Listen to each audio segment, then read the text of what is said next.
Buenas a todos, yo soy Daga y en el vídeo de hoy vamos a hablar sobre autopoiesis, autoorganización y autorreferencia. Y bueno, y heterorreferencia también. Este es el séptimo vídeo ya sobre esta serie de teoría de sistemas complejos desde la perspectiva de Niklas Luhmann. Y puede que el vídeo de hoy sea de los más importantes, por no decir el más importante de la serie. Si digo esto no es porque los otros no sean importantes, sino es porque el concepto de autopoiesis puede que sea uno de los conceptos más representativos, más profundos y más impactantes también de la teoría de sistemas complejos. Y como sabéis, al fin y al cabo Niklas Luhmann recoge un poco de aquí, un poco de allá y arma una aplicación de la teoría de sistemas con respecto a los sistemas sociales, ¿no? Y este va a ser el caso en concreto cuando retome o recoja el concepto de autopoiesis, ¿no? Porque como hemos ido viendo a lo largo de los vídeos anteriores, los conceptos que se van que hemos estado explicando se van entrelazando entre ellos. Es más, seguro que hacemos referencia a muchos que hayamos podido hablar anteriormente, porque unos dan paso a otros, o por lo menos están en relación directa con otros, y por lo tanto es como un gran puzzle que estamos intentando armar en esta serie. Así que bueno, el concepto de autopoiesis en concreto, que es el más importante de los que vamos a hablar hoy, y aunque tiene mucha relación con los otros que vamos a hablar, digamos que tiene una forma de ser especial y unas características especiales. Como digo, el concepto de autopoiesis nace en teoría de sistemas de la mano de Maturana y Varela, que básicamente son dos biólogos y uno de los autores más representativos también, digamos, de esta corriente o este campo, si queréis llamarlo. Y básicamente ellos sí que es cierto que crean el concepto y lo aplican a la biología, pero como hemos dicho, Luhmann lo va a recoger y lo va a aplicar sobre todo a los sistemas sociales. Pero bueno, es un concepto que podríamos decir que es el más representativo de los sistemas. O sea, al hablar de un sistema en abstracto, sea el tipo que sea, el autopoiesis va a estar presente, o por lo menos va a estar presente entendiendo el sistema desde esa forma, digamos, más, desde a lo mejor esa definición más restrictiva, ¿no? Pero bueno, eso podemos saltarlo de momento. La cuestión es que cuando hablamos de autopoiesis, si nos remitimos a la etimología, auto, como sabéis en griego, significa a sí mismo, ¿no? Cuando hablamos de auto es que es algo hacia sí mismo, ¿no? Y de poiesis, es decir, de autopoiesis, ¿no? Lo que nos estaría diciendo sería, bueno, poiesis sería producción, creación y demás, ¿no? Entonces, digamos, la creación de uno mismo o la producción de uno mismo sería a lo que nos referiríamos de forma etimológica a lo que significa este concepto, que yo creo que es bastante representativo, por eso lo explico, más que nada, porque también es un concepto que, como muchas veces ocurre con ciertos neologismos científicos, filosóficos, son creados a partir de estructuras etimológicas, ¿no?, para poder hacer referencia a un nuevo concepto que no existe, y este es el caso de autopoiesis, es un concepto que nace a partir de estos autores. Entonces la cuestión de fondo es que cuando Luhmann, ¿no?, o más bien cuando Maturana y Varela hablan de autopoiesis, se están refiriendo en concreto, digamos, a cómo realmente los sistemas son productores de uno mismo.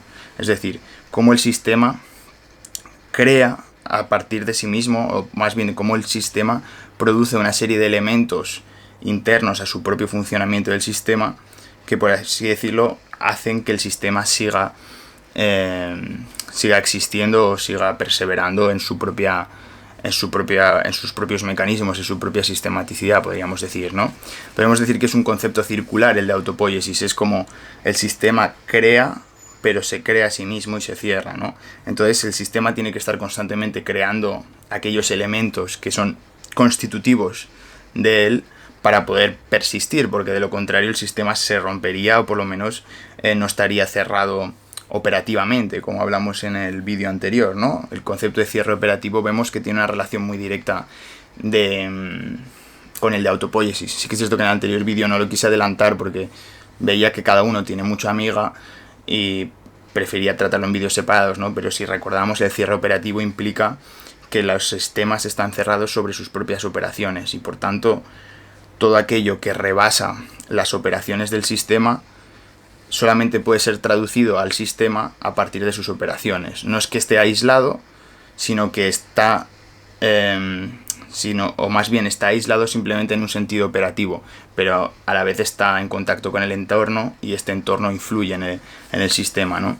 Entonces, volviendo a la cuestión de la autopoiesis, el sistema lo que nos estaría indicando, la autopoiesis lo que nos estaría indicando es que el sistema, dentro de esas operaciones, dentro de esos procesos, de esas estructuras y esos elementos, podríamos decir que genera una serie, digamos, de procesos que son constitutivos de sí mismo y que a la vez hacen que sea representativo de sí mismo, ¿no? O sea, yo creo que la potencia del concepto de autopoiesis en el fondo es que mezcla, ¿no? Como la frase esta, ¿no? Que aparece en David Foster Wallace, ¿no? Que lo invisible... esto es... sí, es que lo de David Foster Wallace me refería a lo de los peces, ¿no? Que realmente el agua, ¿no? Es lo que se da por sentado, ¿no? Para los peces, ¿no? En la conversación que tienen dos peces, pues el agua es aquello que se da por sentado, ¿no? Y simplemente, pues, si los peces tuvieran conciencia de sí, pues simplemente no pensarían en que en verdad todo es agua, ¿no? O lo decía también por la frase esta, ¿no? Del principito de lo invisible, lo esencial es invisible a los ojos, ¿no?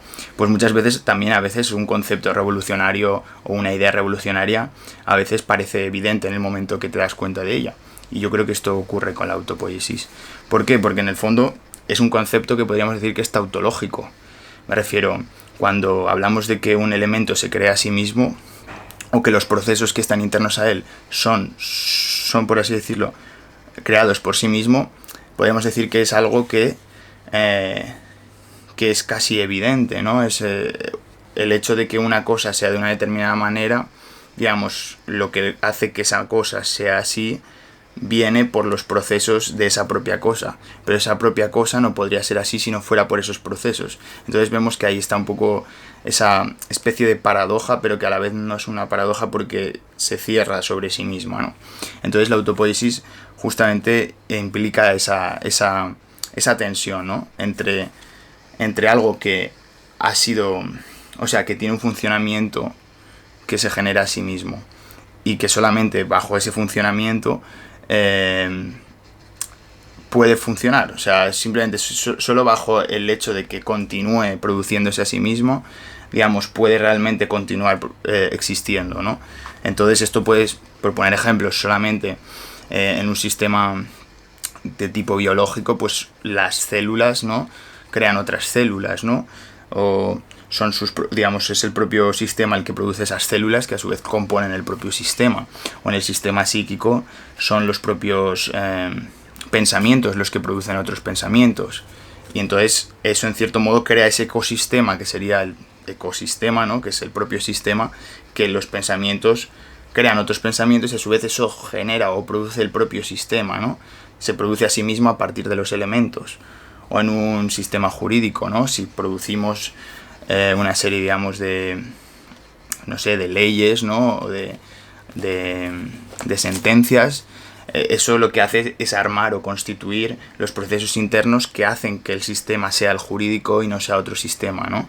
Entonces lo importante aquí, si os dais cuenta, es aquellos componentes que pueden ser elementales, ¿no? Que son elementales, de hecho, digamos, son los que dan pie a que el sistema pueda tener una rigidez o una estructura mayor, ¿no? Y que entable, digamos, un proceso, digamos, que se autoconstituye a sí mismo, ¿no?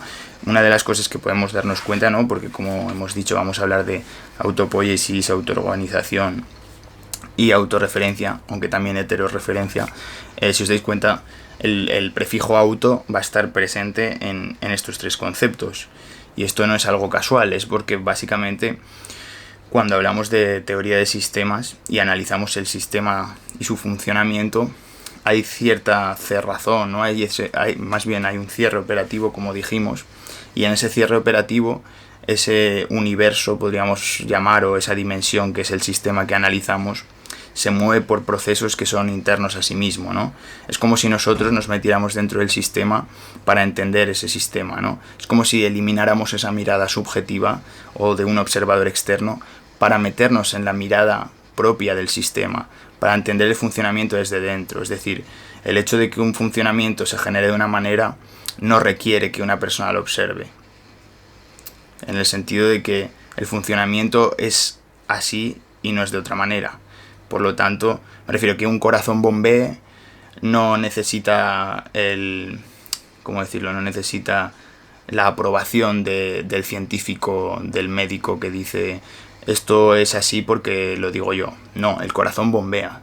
Y entonces digamos, la observación interna al sistema, digamos, lo que implica es que el proceso interno de ese sistema cardiovascular es que tenga unos procesos que no dependen de quien los descubre, sino que en todo caso el que los descubre analiza que hay unos procesos que son internos a ese sistema, no son internos al sistema psíquico de quien observa, ¿no? Por eso hay una ruptura radical con el esquema, digamos, del sujeto-objeto, ¿no?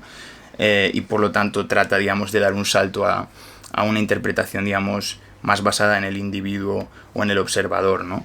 Sino que trata de ponerse en el lugar del propio sistema y poder de ahí deducir las implicaciones que este tiene, ¿no? Porque claro, aquí también generamos, o sea, por lo que me fui informando, sí que es cierto que a Maturana y Varela no los he leído todavía, los quiero leer, es más, seguro que los traigo en algún momento al canal. Pero tengo entendido que también hay un concepto que, aparte de autopoiesis, está la alopoiesis, que vendría a ser, ¿no?, algo así como cuando un sistema es creado por otro, ¿no? Porque claro, también ahí hay una, digamos, una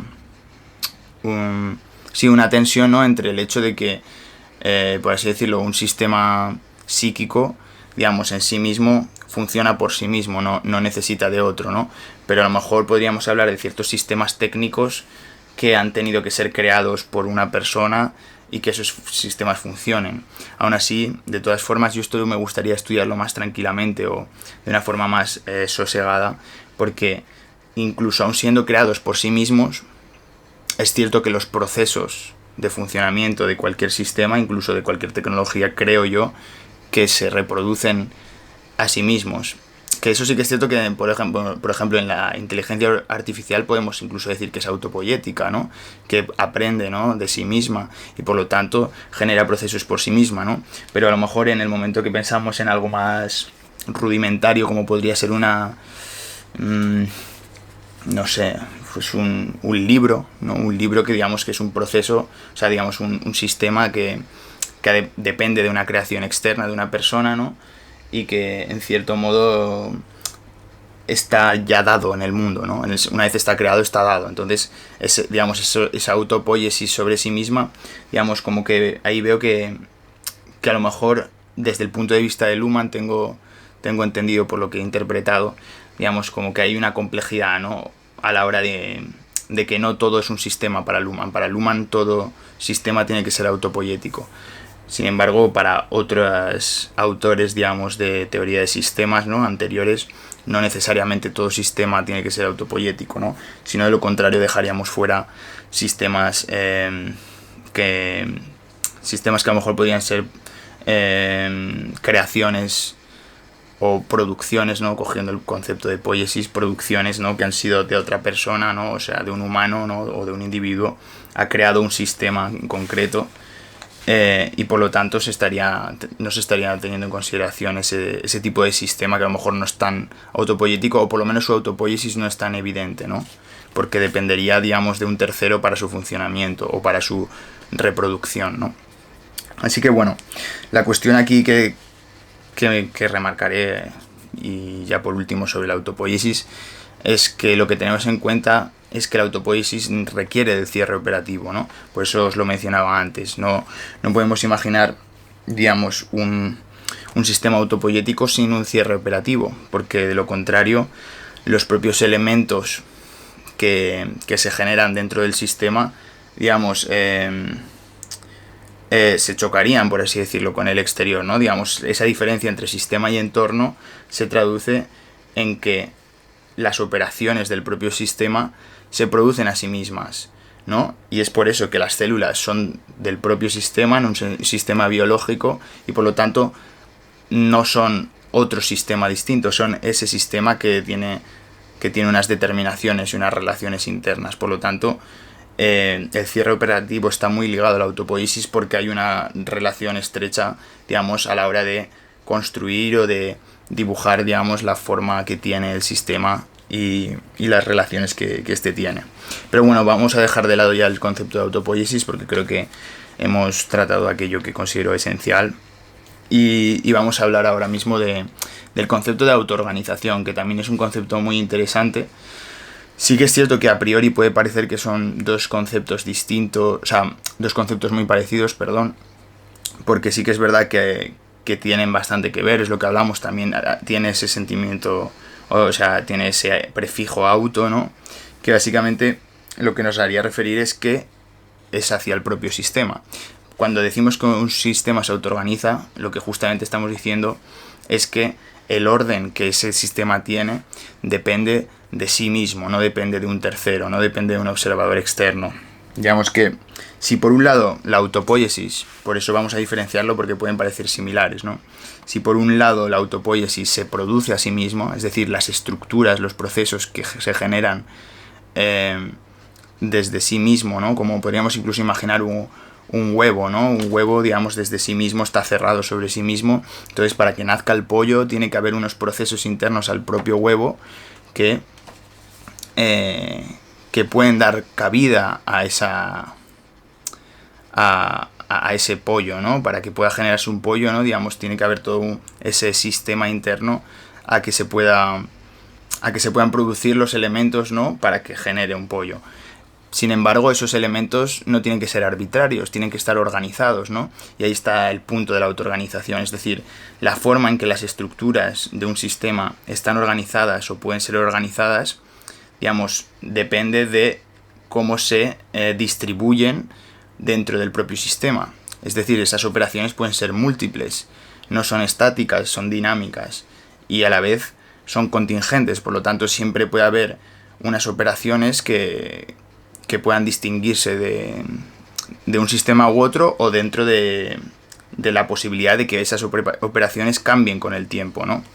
Sin embargo, la diferencia clave entre la autoorganización y la autopoiesis es que la autoorganización no produce los elementos y los procesos, simplemente los distribuye dentro del sistema para que den pie a una organización determinada, ¿no?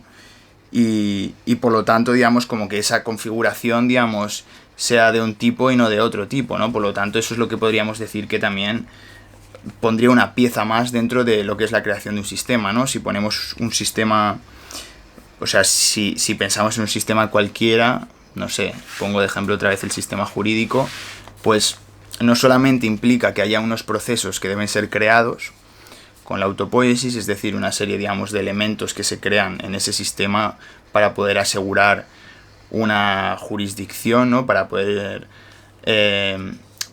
digamos, tener un derecho funcional, entendiendo por lo que entendemos por derecho, ¿no? Digamos, ese sistema para que funcione necesita de unos procesos que son creados por el propio sistema, es decir, por autopoiesis. Pero además no simplemente necesita crear esos procesos, sino necesita autoorganizarse, ¿no? De modo que si vemos, no sé, si pensamos en un sistema educativo, pues podemos pensar que no solamente, digamos, se necesitan profesores, se necesitan alumnos, se necesitan libros, se necesitan pues bolígrafos y papel. Todos esos elementos que podríamos decir que están relacionados, ¿no?, con lo que entendemos por educación, por el sistema educativo, no simplemente necesita esos elementos de una forma así desorganizada, no. Hay una autoorganización interna, es decir, el alumno sabe que tiene que sentarse en el pupitre, el profesor sabe que tiene que dar un temario y sabe que tiene que corregir para que el alumno aprenda. Hay unos horarios marcados que deben seguirse, ¿no? Si os dais cuenta, el propio sistema educativo, que es lo que estoy ejemplificando, sabe, a eso es lo que me refiero con que se observa a sí mismo, es el propio sistema el que sabe que tiene que hacer una serie de cosas, porque de lo contrario, no estaríamos hablando de un sistema educativo, estaríamos hablando de una cosa totalmente distinta, ¿no? Por eso también yo creo que también es bastante visual, ¿no? Cuando imaginamos un ejemplo un poco surrealista, ¿no? Porque es, por así decirlo, lo que también ejemplifica muy bien, ¿no? Lo lleva al absurdo el hecho de cómo podemos de repente dejar de ver el funcionamiento de un sistema, ¿no? Si pensamos en el sistema educativo, pues no sé, de repente, pues que en vez de que venga un profesor y de repente venga, pues no sé, un payaso y empiece a tirar la mesa al suelo y a decirle a los alumnos cosas que no tienen nada que ver con la materia, pues claro, eso pues lo que hace de repente es dinamitar el sistema educativo, y lo podemos observar porque hay una ausencia de unos procesos, de unas funciones que son las que se esperan, porque hay unas expectativas de comportamiento social que hacen que eso sea un sistema educativo, que eso sea un colegio o un instituto, y por lo tanto es una institución, no es un circo. Digamos, si os dais cuenta, todo encaja dentro de unas determinadas pautas que son coherentes con respecto al sistema, ¿no? Y es justamente lo cómico también que puede generar este ejemplo, el hecho de que haya algo, ¿no? que no es esperado, ¿no? Que es algo que supera o que transgrede, incluso podríamos decir, el proceso de lo que entendemos por un sistema, ¿no? Igual que pues si pensamos que en vez de tener sangre tenemos horchata, pues también estamos pensando que ahí hay un fallo en la estructura, digamos, de lo que entendemos por un cuerpo, ¿no? En un sistema biológico. Y con eso pues podemos imaginar cualquier ejemplo. También puse el ejemplo de pagar con pistachos el otro día, ¿no? O sea, esos ejemplos absurdos yo creo que son bastante visuales, porque en cierto modo yo cuando los pienso digo, es que claro, es como que de repente te estás cargando el sistema por la mitad. Si el sistema depende de unos funcionamientos, tú de repente estás eliminando una estructura, ¿no? Que está asentada en una serie de funciones, y el propio sistema las mantiene. Y en todo caso, si las modifica, es porque ha habido una irritación, ¿no? Ha habido una serie de factores externos que lo que hacen es delimitar qué está bien o qué está mal, ¿no? En el sentido de qué es lo que es correcto para que el sistema mejore, ¿no? El sistema, por la propia autopoiesis, tiene como una propia constancia a continuar y mejorarse, ¿no? O por lo menos pretende, en cierto modo, pervivir, ¿no? Por medio de una serie de estructuras, ¿no? Ahora bien, si luego de repente aparecen, digamos, problemas, desajustes por parte del entorno, eso va a obligar al sistema a modificarse. Y volviendo con el sistema educativo, porque se me acaba de ocurrir un ejemplo que también es bastante bueno y bastante actual. El sistema educativo nos estamos encontrando a día de hoy que con la inteligencia artificial se encuentra en jaque, o por lo menos se encuentra en una tensión que no ha tenido nunca. Podríamos hablar también de más lugares, ¿no? Que afecta a la inteligencia artificial, pero en concreto, siguiendo el ejemplo, digamos, la forma en la que se educa, o la forma en la que el profesor tiene una función, o incluso el papel del alumno en su capacidad de aprender, en tanto que tiene unas facilidades mayores, o el hecho de a lo mejor hacer tareas por, no sé, lo típico que mandas un ensayo para hacer en casa, ¿no?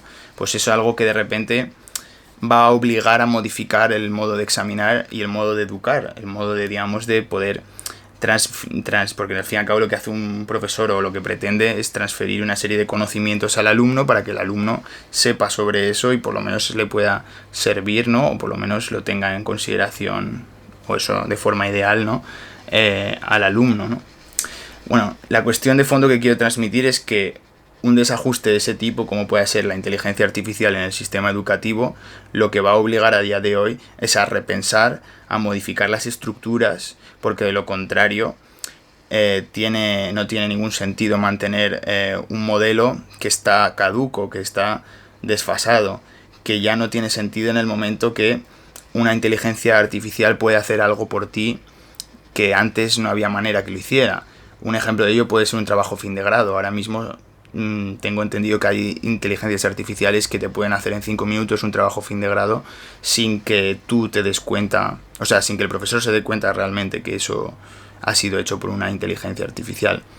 De modo que en qué sistema nos vamos a reflejar en el momento que ese trabajo fin de grado puede ser replicado de forma falsa por una inteligencia artificial. Digamos, eso por fuerza obliga al sistema a modificarse, porque de lo contrario sería simplemente mirar hacia otro lado y a la vez autodestruirse, porque un sistema que, por así decirlo, no educa o no pretende por lo menos que la gente salga formada, al final su propia esencia, ¿no? Entendiendo por esencia, digamos, aquello que da sentido al propio sistema, se acaba destruyendo, ¿no? Entonces yo creo que este ejemplo puede ser interesante a la hora de poder visualizar cómo el entorno, es decir, aquello que está fuera del sistema, como puede ser la inteligencia artificial, puede obligar a el propio sistema, en este caso el educativo, a modificar sus propias estructuras y elementos para poder integrar, digamos, estas nuevas formas como tecnológicas y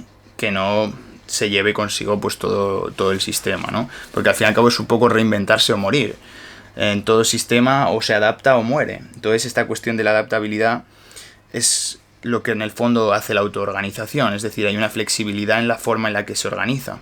Del mismo modo que la autopoiesis marca un rumbo, una continuidad entre elementos y procesos, luego la autoorganización lo que hace es flexibilizar el cambio, la distribución de esos propios elementos que crea el sistema, es decir, esos procesos que son autopoiéticos, ¿no?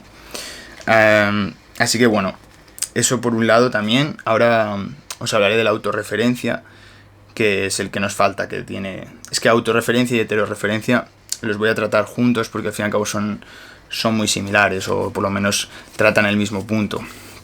Volviendo como otra vez, ¿no?, al prefijo auto, si lo hablamos de autorreferencia, es al fin y al cabo como el sistema se refiere a sí mismo para poder operar, ¿no? Como el sistema inevitablemente, por ese cierre operativo, por ese, digamos, solipsismo operativo, me invento el concepto, ¿no? Como el sistema, digamos, solo entiende sobre sus propios procesos, por sus propias comunicaciones, por sus propias operaciones, nos encontramos que el sistema siempre se va a tener a sí mismo como el eje de coordenadas para poder realizar los cambios que tiene que realizar el propio sistema.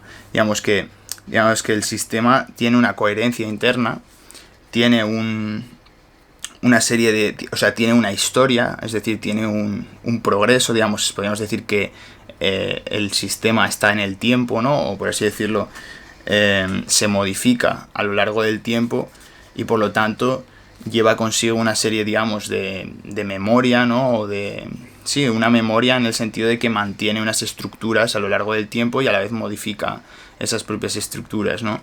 Por lo tanto, siempre se tiene a sí mismo como referencia para poder mantener esa producción de elementos, es decir, esa autopoiesis, y para poder mantener esa propia organización, es decir, esa autoorganización del sistema, ¿no? Entonces, vemos cómo van encajando las piezas, ¿no? El sistema se diferencia del entorno porque tiene un cierre operativo que hace que se aísle en un sentido operativo, no del mundo, pero sí de sus propias operaciones. ¿Por qué se aísla de sus propias operaciones? Porque simplemente traduce esas operaciones a su lenguaje, es decir, al propio sistema que está compuesto. Por lo tanto, ese sistema está produciendo esos elementos por sí mismo, es decir, por autopoiesis, y todas esas estructuras y procesos que han sido creados de forma autopoiética son organizados, es decir, autoorganizados, se organizan a sí mismos por medio, digamos, de esa contingencia que implica el hecho de que está inscrito en el tiempo y que en referencia a sí mismo, es decir, por autorreferencia, pueda continuar manteniendo procesos y modificando procesos a partir de cómo le afectan, digamos, las irritaciones, es decir, los choques, como pueda ser lo de la inteligencia artificial, del exterior al sistema, ¿no? El sistema se encuentra constantemente, podríamos decir, en peligro, o podríamos decir que el sistema se encuentra enfrentado al devenir, ¿no? Esto es bastante más deleuziano, ¿no? Pero yo creo que es bastante visual, como, digamos, el sistema se choca con el devenir, el devenir obliga a que te tengas que modificar, o sea, aunque tú creas que pueda ser la misma persona, aunque tú creas que si tú dejas una cosa en un sitio va a estar igual dentro de 50 años, la realidad es que no, el tiempo pasa y eso obliga a que las cosas cambien. Entonces, en cierto modo, al sistema le ocurre lo mismo. El sistema, aunque tenga una lógica interna, al verse en choque constante con su entorno, siempre va a haber desajustes que va a tener que obligar a modificar para poder reestructurarse. Y ahí está también, digamos, la heterorreferencia, ¿no? Digamos, cómo al fin y al cabo, aunque haya una autorreferencia que sea el propio hecho de que el sistema se tiene a sí mismo como referencia para poder realizar sus procesos y sus operaciones, por otro lado, el sistema también tiene una mirada o una relación con el entorno. Es como, esto lo hemos hablado más veces, ¿no? Que es algo que es como también contraintuitivo, ¿no? Porque estamos hablando de que tiene un cierre operativo que parece que esté aislado, pero eso simplemente es en sus operaciones, ¿no? Digamos, el sistema está todo el rato en relación y está abierto, ¿no? Por la apertura estructural, está abierto al entorno y por lo tanto, cuando tiene de referencia al entorno, esto significa que aquello que está más allá del sistema, aquello que no es el sistema, condiciona, obliga a modificar o a reflexionar los procesos que constituyen al sistema, ¿no? Es decir, esa referencia no simplemente es autorreferencia, sino también es heterorreferencia. Y un ejemplo que se me ocurre de ello es como hay ese acoplamiento estructural, que es también un concepto central, ¿no? Entre la economía y la política. Es decir, la economía y la política tienen, digamos, unas sinergias sistémicas muy interesantes porque cada uno de ellos, al fin y al cabo, son sistemas distintos, pero tienen implicaciones directas. Es decir, si desde el sistema desde el sistema político, con sus propias autorreferencias, con sus propios procesos internos que son estrictamente políticos, marcamos una legislación que, por ejemplo, fuese una bajada de impuestos o fuera